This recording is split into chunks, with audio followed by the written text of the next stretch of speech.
chapitre 12 et verset 1er. Je veux donner un titre à mon message. Déjà, premièrement, Seigneur, parle-moi. Est-ce qu'on peut le dire au Seigneur? Amen. Comme une prière, dans le jeûne et la prière. Amen. Seigneur, parle-moi à travers la bouche de ton serviteur. Amen. Avant d'entreprendre des projets, demande-le au Seigneur. Si cela, c'est la volonté de Dieu.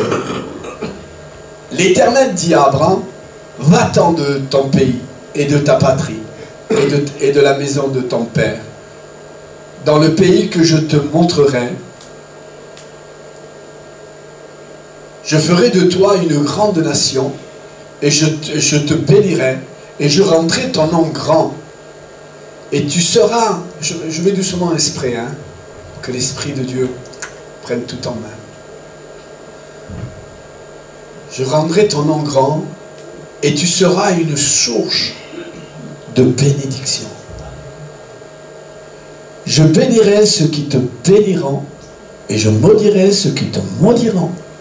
Et toutes, c'est important, on croit que c'était que pour les Juifs, le salut, la bénédiction. Mais non, il est dit, toutes les familles de la terre seront bénies en toi. Abraham partit, c'est bon d'écouter les seigneurs, comme l'Éternel lui avait dit. Et Lot, c'est-à-dire son neveu, partit avec lui. Abraham était âgé de 75 ans lorsqu'il sortit de Charan. Je m'arrêterai là. Parfois nous sommes déçus par une chose qui nous arrive. Parce qu'on n'a pas présenté.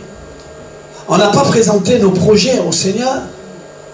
Est-ce que c'est ta volonté, Seigneur, que je fasse ceci, que je fasse cela, que je parte là-bas? Est-ce que c'est ta volonté? Oh! Dans les choses petites, comme dans les choses grandes. Mais même dans les choses petites. Tu vois, je vais changer de frigo. Il marche bien le mien, mais je vais changer de frigo. Est-ce que c'est la volonté de Dieu que tu te remettes dans un crédit?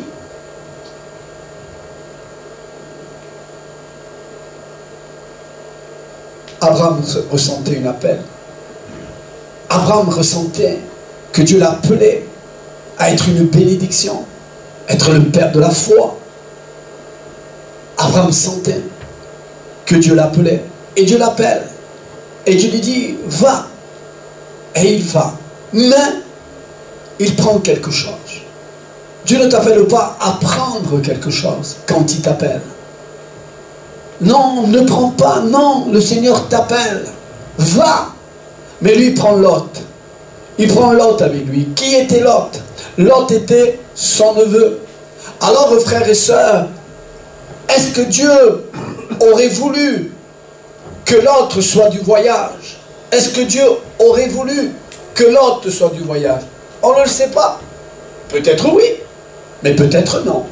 Mais est-ce qu'Abraham, est-ce que les hommes et les femmes de Dieu, les chrétiens que nous sommes, nous consultons Dieu avant de prendre une décision, petite comme grande? Est-ce que nous prenons et cherchons la face de Dieu? Est-ce qu'Abraham a cherché la face de Dieu en demandant à Dieu, Seigneur, est-ce que tu veux? Est-ce que tu veux? Combien de sœurs, combien de frères sont passés par l'épreuve et continuent à passer par l'épreuve? Ils se sont mariés, non dans le Seigneur. Ils se sont mariés, non dans le Seigneur. Ils n'ont pas consulté Dieu. Est-ce que je dois épouser cette fille? Est-ce que je dois épouser ce garçon? Ils n'ont pas consulté Dieu. Oh, ils ont consulté leur chair, leur plaisir. Ce garçon est beau, cette fille est belle. L'apparence. Mais Dieu est plus grand que l'apparence. Dieu voit au cœur. Alors aujourd'hui, il passe par des problèmes, par des difficultés. Peut-être à quelques jours, à quelques heures de la séparation. Parce que ça ne peut pas tenir les ténèbres avec la lumière. On ne peut pas mettre la lumière et les ténèbres, c'est pas possible. Alors, frères et sœurs, ceux qui ne vivent pas dans le Seigneur sont vivent dans les ténèbres, dans l'alcool, dans la drogue, dans la violence. Et ceux qui sont dans le Seigneur vivent dans la paix, dans la joie, dans le calme. Alors l'autre n'a pas consulté Dieu. Il n'a pas consulté Dieu. Si l'autre serait du voyage, et en ne consultant pas Dieu, quand nous faisons une chose et que nous ne consultons pas Dieu, alors, frères et sœurs, les problèmes, les difficultés arrivent. Et il est parti, et les bergers de Lot, avec les bergers d'Abraham, vont se disputer. Et Abraham lui dit, on est de la famille, on est des frères. Mais on ne peut pas se disputer. Mais s'il n'aurait pas emmené avec lui, il n'y aurait pas eu de dispute. Si tu n'aurais pas épousé cette fille, si tu n'aurais pas épousé ce garçon, il n'y aurait pas tellement de disputes. Il n'y aurait pas tellement de disputes. Peut-être ta vie spirituelle, elle serait haut, mais aujourd'hui dans le bas. Parce que tu n'as pas voulu consulter Dieu. Tu n'as pas pris garde. Peut-être Dieu t'a parlé même, mais tu n'as pas pris garde à ce que Dieu te disait. Alors, frères et sœurs, il y a eu la bagarre. Et la bagarre, c'est pas bon, hein. C'est pas bon la bagarre, hein. C'est pas bon. Ouais, c'est pas bon. Parce que frères et sœurs, pour être un homme de Dieu, il faut être un homme de Dieu. Je disais l'autre jour, une pensée que je n'avais pas enregistrée dans ma tête. Je disais l'autre jour, vous savez qu'est-ce que c'est pas bon pour l'homme? Ce qui arrête l'homme, mais c'est l'homme. C'est l'homme qui arrête l'homme. C'est pas Dieu, hein? C'est le caractère de l'homme, c'est le caractère de la femme. C'est ton caractère qui doit changer pour tes enfants, pour tes parents. Qu'il est bon que tu t'entendes avec ta fille. Pourquoi tu ne t'entendrais pas avec ta fille? J'aime les autres. Un jour, je suis allé voir, avec ma femme, je suis allé voir une sœur en Christ et un frère en Christ. On est allé les visiter. Parce que ce couple, on sentait que ça allait plus. On est allé les visiter. Et quand on est allé visiter, ben, ils ont bien reçu. On est rentré dans la salle à manger, on a parlé. Et la femme, elle ne faisait que vouloir gagner des âmes sur Internet. Elle voulait gagner des âmes. Elle dit, c'est bien gagner des âmes. Mais avant de vouloir gagner les âmes, mais gagne ton mari. Parce qu'elle se mettait presque, je ne vais pas mentir, allez, 3-4 heures sur Internet, à envoyer des messages, à faire ceci, à faire cela. Et 3, 4, 5 heures, même pendant la nuit, son mari avait besoin d'elle. Parfois on manque de ça. Je veux gagner le monde, mais je veux perdre mon mari. Je veux gagner le monde, mais je veux perdre ma femme. Je veux gagner le monde, mais je perds mes enfants. Et un caractère doux pour vos enfants. Il y a des mamans qui sont formidables pour ses enfants. Il y a des mamans qui sont horribles pour ses enfants. Il y a des enfants qui ne veulent pas rentrer à la maison, tellement le caractère de la maman et du papa est horrible. Ils ne veulent pas rentrer à la maison. Attention, faisons attention, tant qu'enfant de Dieu, de ne pas avoir de mauvais caractère. Oh, j'aime les autres. Mais ma fille, je ne l'aime pas. Mon garçon, je ne l'aime pas. Oh, j'aime les autres, mais ma femme, je ne l'aime pas trop. Mon mari, je ne l'aime pas trop. Avant de vouloir gagner le monde. Et là, frères et sœurs, avec ma femme, avec sagesse et intelligence et réflexion, on lui a dit attention. C'est bien de vouloir gagner des âmes, mais attention, tu passes trop de temps sur Internet. Tu négliges ton mari. Tu sais, c'est pas bien. Essaie de passer un peu de temps sur Internet pour les autres. Mais la plus grande des choses, fais attention à ton mari. Fais attention, ne le néglige pas trop. Et s'il te plaît, aie de la sagesse. Ah oui, mais tu comprends pas. Mais oui, je comprends qu'il faut être sage. Je te demande d'être sage. Quand on mange à la salle à manger, si on salit un peu, on ne va pas se mettre en dispute. Si on salit un petit peu, il y a des fanatiques du ménage. Attention que le fanatique ne te fasse pas pécher. Ne te fasse pas pécher si la salle à manger est sale. S'il y a eu, on a mangé, ça a sali. Non, vraiment, on va faire le ménage. C'est pas pour ça qu'on va se mettre en dispute. Si la maison est propre, louons le Seigneur. Si la maison est un peu sale là, louons le Seigneur quand même.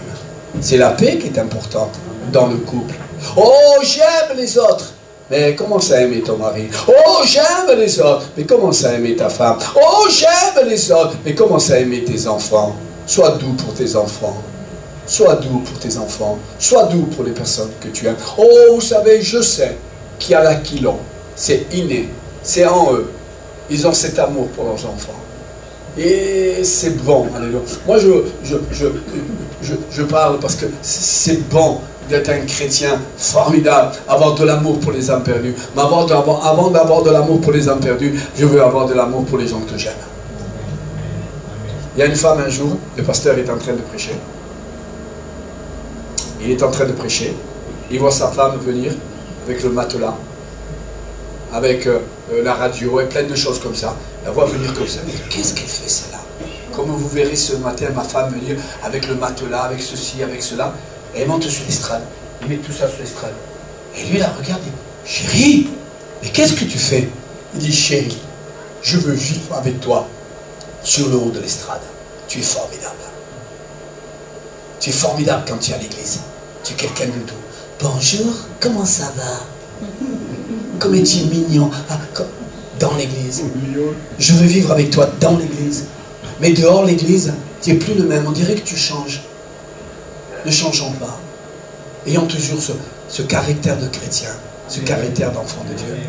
Et alors avec ma femme, on lui parle à cette chrétienne. Elle ne veut pas le comprendre. Enfin bref, mais on prie pour elle. Quelques mois plus tard, elle demande le divorce. Quelques mois plus tard, elle se sépare de son mari.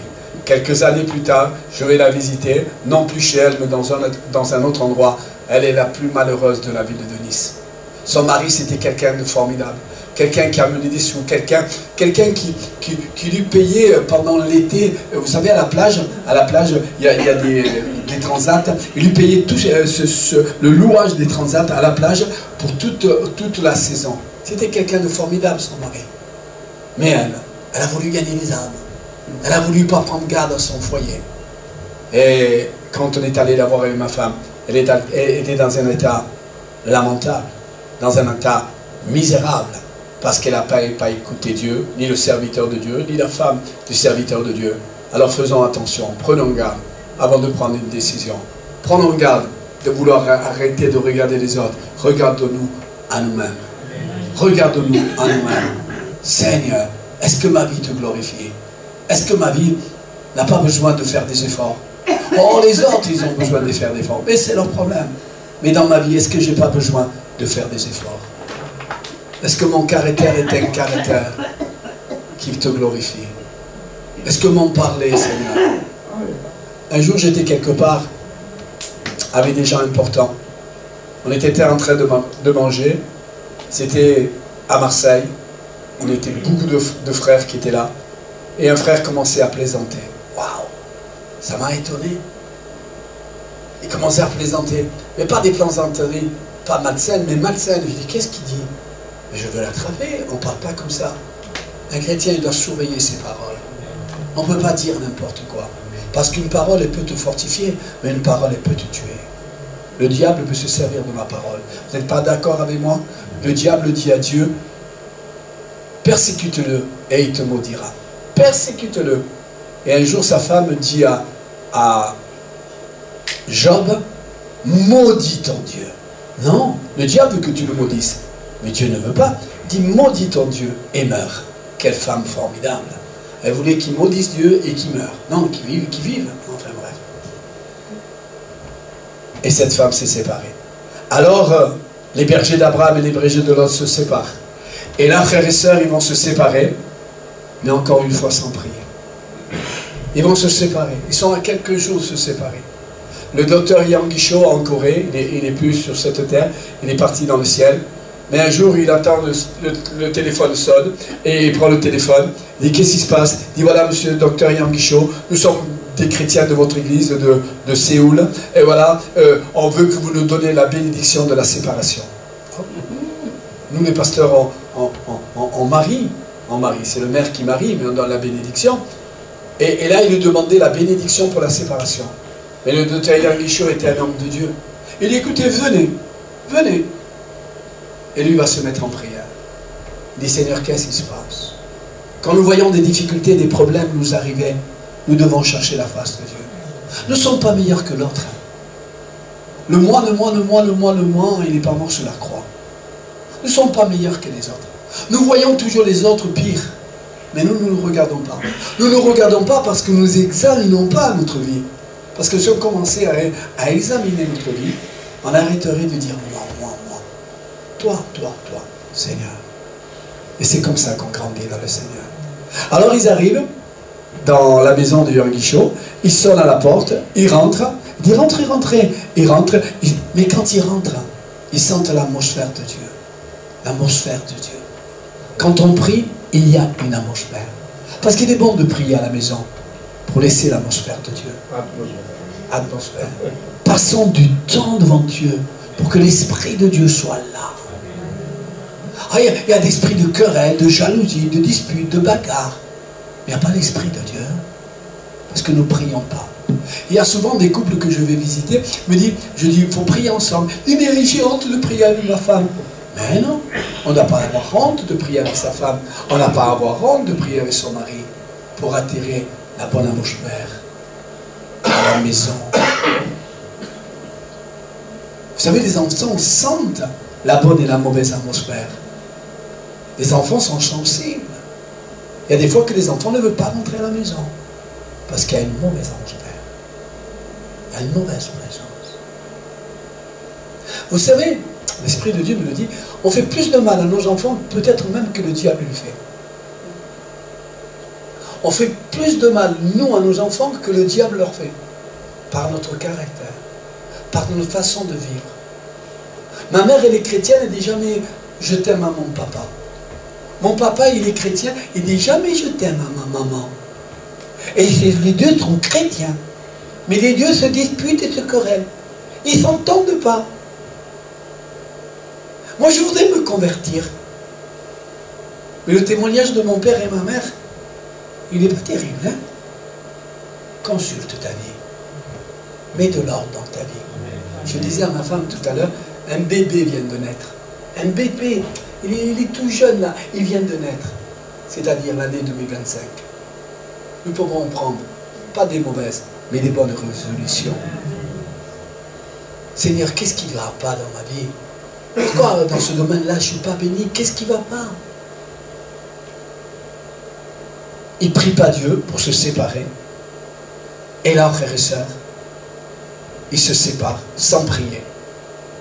Et Lot devait dire à Abraham, qui était l'oncle, choisis, et moi je choisirai après. Le respect, il n'avait pas de respect. Et quand le respect s'en va dans la vie d'un chrétien, d'une chrétienne, nous devons être respectueux. Quand je viens à l'église, je ne viens pas n'importe comment. Qu'il fasse chaud, qu'il fasse froid. Parce que quand il fait chaud, on arrive de venir en t-shirt, un peu débardeur, frères et sœurs. Respectons le saint lieu. Respectons Dieu avec nos habits. Des habits décents. On doit faire des efforts dans les petites choses comme dans les grandes choses. Ils se séparent sans consulter Dieu. Est-ce que Dieu aurait voulu qu'il aille dans Sodome et Gomorrhe? Est-ce que Dieu savait ce qui se passait dans Sodome et Gomorrhe? Pardon? Ah oui. Et qu'est-ce qu'il y avait dans Sodome et Gomorrhe? Ce qu'il y a aujourd'hui en France. Le péché, oui. Et les hommes se marient avec les hommes. Comment un homme peut se marier avec un autre homme? Et je vais aller plus loin. Comment une femme peut se marier avec une autre femme? Je vais aller plus loin. Et en plus, ils adoptent des enfants. Ils ont le droit d'adopter des enfants. Mais ils ont un problème pour la fête des pères. Hein? Il n'y a pas un cadeau, il y a deux cadeaux. Ils ont un problème pour la fête des mères. Il ne faut pas faire un cadeau, mais deux cadeaux. Seigneur, quelle abomination! Et dans Sodome et Gomorrhe, il y avait cela. Est-ce que Dieu aurait voulu envoyer, s'ils auraient prié, Lot dans Sodome et Gomorrhe? S'il vous plaît. Non. Mais non. Mais ils n'ont pas prié. Ce qui t'arrive, c'est parce que tu n'as pas prié. Tu n'as pas présenté tes projets à Dieu. Tu n'as pas présenté ta vie à Dieu. La vie de tes enfants. Parfois, des personnes le disent, et c'est bien, j'ai entendu une personne le dire ce matin, c'est bien, tu nous sauveras à nous, à notre famille. Mais si toi, tu marches bien. Si toi, tu es tout tordu. Seigneur, tu me sauveras, moi et ma famille. Toi, tu seras perdu et ta famille sera perdue. Faisons des efforts. Amen. Dans ce jour de jeûne, je fais exprès d'aller doucement. On prend le temps pour tout. Mais le temps pour le Seigneur, nous ne le prenons pas. Je ne vais pas l'effacer, le temps qui m'est accordé. Il se sépare. Il va dans Sodome et Gomorrhe. Son neveu. Il y a une guerre qui éclate. Son neveu est pris avec toute sa famille, avec tous ses biens. Et l'autre doit aller le délivrer. Regardez. Abraham, merci. Abraham doit aller le délivrer. Le combat. Combien on jeûne, combien on prie, combien on veille dans la nuit. Pour eux, notre jeunesse. Le diable les a pris et on doit aller les libérer. Oh frères et sœurs, n'oubliez pas ce que Dieu a mis dans nos cœurs, des talents que nous devons faire valoir. Et Abraham, on lui dit ton Lot est pris, des rois l'ont pris. Et l'autre ne va pas dire, mais tu sais, il n'était pas un bon neveu, hein. Il ne m'avait pas respecté, ses bergers avec mes bergers, ils se sont disputés. Tu sais, c'est pas quelqu'un de formidable, moi je ne veux pas le délivrer. Ça c'est le païen qui parle comme ça. Le chrétien le parle autrement. S'il faut jeûner. Oh, vous savez, j'ai été repris par un frère un jour. Et merci Seigneur, parce que des fois, il est bon d'être repris. Je disais, qui c'est qu'à jeûner? Lève-vous. Qui c'est qu'à jeûner? Venez sur l'estrade. Et la Bible enseigne le contraire. Qui c'est qui jeûne? Qui ne le dise à personne. Mais il est bon de jeûner. Il est bon de passer du temps devant le Seigneur. Pour les gens qui se perdent, que les gens qui se meurent. L'ennemi qui les a pris dans leurs mains, dans la drogue, dans l'alcool, dans la violence, dans la méchanceté, dans les trafics, il les a pris dans leurs mains. Comment les délivrer? Et nous pensons, ah mais un drogao, c'est un alcoolique. Tu sais que moi quand je le vois, je ne lui parle pas. Tu sais, j'ai pas envie de lui parler. Ma fille Rosalie, si vous la voyez, encouragez-la. Parce qu'hier, elle était triste et malheureuse. Elle connaît un SDF qui est en train de passer des moments terribles, horribles.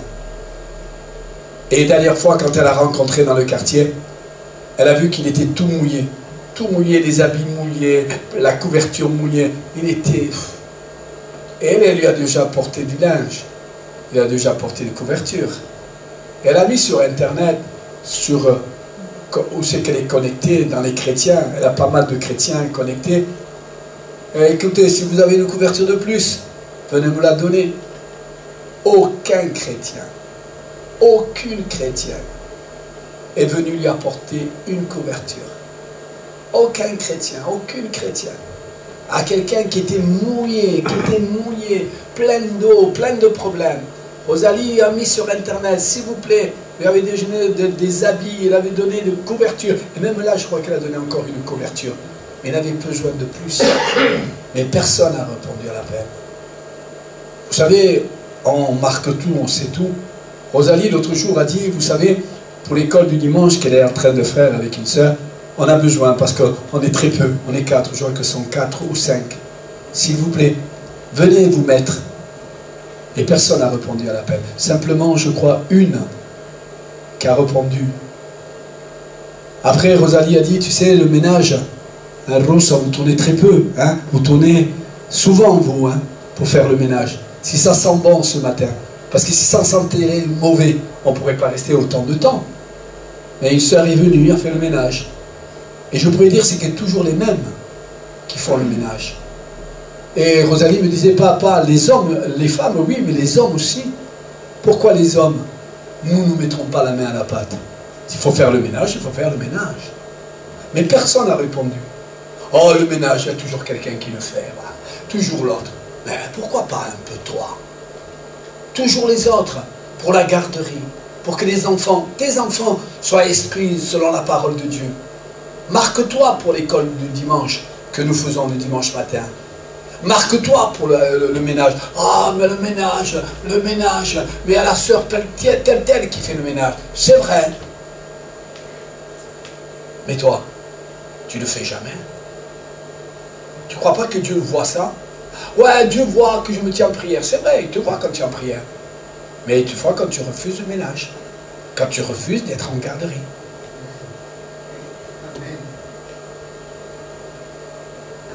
Il va les libérer. Et il libère Lot. Et Dieu ne peut pas laisser vivre les gens de Sodome et Gomorrhe. C'est pas possible. Il faut qu'il les détruise par le feu. Le péché, il sera détruit par le feu. L'abomination sera détruite par le feu. Par la puissance de Dieu. Vous savez, je parle d'une ville méchante qui s'appelle Nazareth. Nazareth était une ville méchante. Et Dieu ne l'a pas détruit. Mais Sodome et Gomorrhe, oui. Parce que dans Sodome et Gomorrhe, il y avait des choses qui ne glorifient pas Dieu. Qui montaient un mauvais parfum. J'ai baptisé. Je le disais à la personne dernièrement, je ne vous dirai jamais qui c'est. il n'est pas là aujourd'hui. J'ai baptisé un homosexuel qui s'est repenti de ce qu'il faisait. Il a dit, Laurent, je me répands. Je regrette tout ce que j'ai fait. Maintenant, je veux suivre le Seigneur. Et je l'ai baptisé. Au nom du Père, du Fils et du Saint-Esprit. Sa vie a changé. C'est comme notre vie. Elle ne doit pas changer pour les autres, mais pour notre Seigneur. Amen. Nous devons écouter. Avant de faire des projets, nous tenir devant Dieu. Et Dieu n'a pas voulu, je termine, que Lot et sa famille meurent. Il voulait sauver parce qu'Abraham avait prié pour eux. Abraham avait prié pour eux. Et quand on prie pour nos familles, ils sont gardés, ils sont protégés. Ils sont même bénis parce qu'on prie, parce qu'on jeûne. Ce matin, on a jeûné, on a prié. Ce matin, nous sommes réveillés tôt ce matin pour passer du temps devant Dieu, pour notre famille. Et Dieu, pas Dieu, mais permis par Dieu, les anges ont pris Lot et sa femme et ses 2 filles et nous ont emmenés dehors, Sodome et Gomorrhe. Mais la femme avait été séduite par les choses qui se passaient dans Sodome et Gomorrhe. Qu'est-ce qu'elle a fait? Elle va se retourner. Et en se retournant, se détourner, se retourner, elle va devenir une statue de sel. Il y a des pasteurs de Vie et Lumière qui ont été dans cet endroit-là. Et vous voyez dans cet endroit-là du sel. À un moment, du sel. Et c'est là que la femme de Lot est devenue ta statue de sel. Frères et sœurs, le conseil de ce matin, je disais, je ne sais pas si je l'ai dit, c'est un bébé tout petit là, qui naît 2025. Que ce soit une année bénie. Je veux être une bénédiction pour les gens que j'aime. Je veux être. Mais on ne peut pas bénir les gens que nous aimons sans effort. Il y a des efforts à faire. Nous sommes appelés à les faire. Je veux changer dans le bon sens. Quiero cambiar. Je veux changer. Je ne sais pas si une personne a dit ce matin, racheter le temps. Mon temps, c'est la Tchana, je crois qu'elle a dit, mon temps, que ce soit le temps de Dieu. Que je prenne du temps.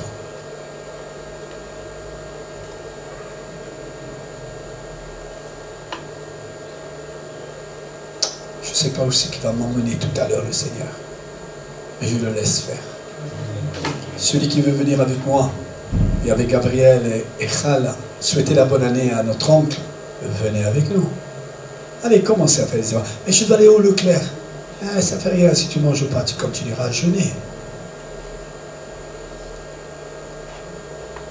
Je veux changer. Aide-moi, Seigneur, à changer. Oh Seigneur, quand je veux prendre quelque chose à faire, je veux te consulter. Seigneur, change-moi. Bouleverse-moi. Transforme-moi. Seigneur, que je sois une nouvelle créature. Que je sois une nouvelle créature. Au nom de Jésus-Christ. Et pour la gloire de Christ. Que Dieu vous bénisse. Amen.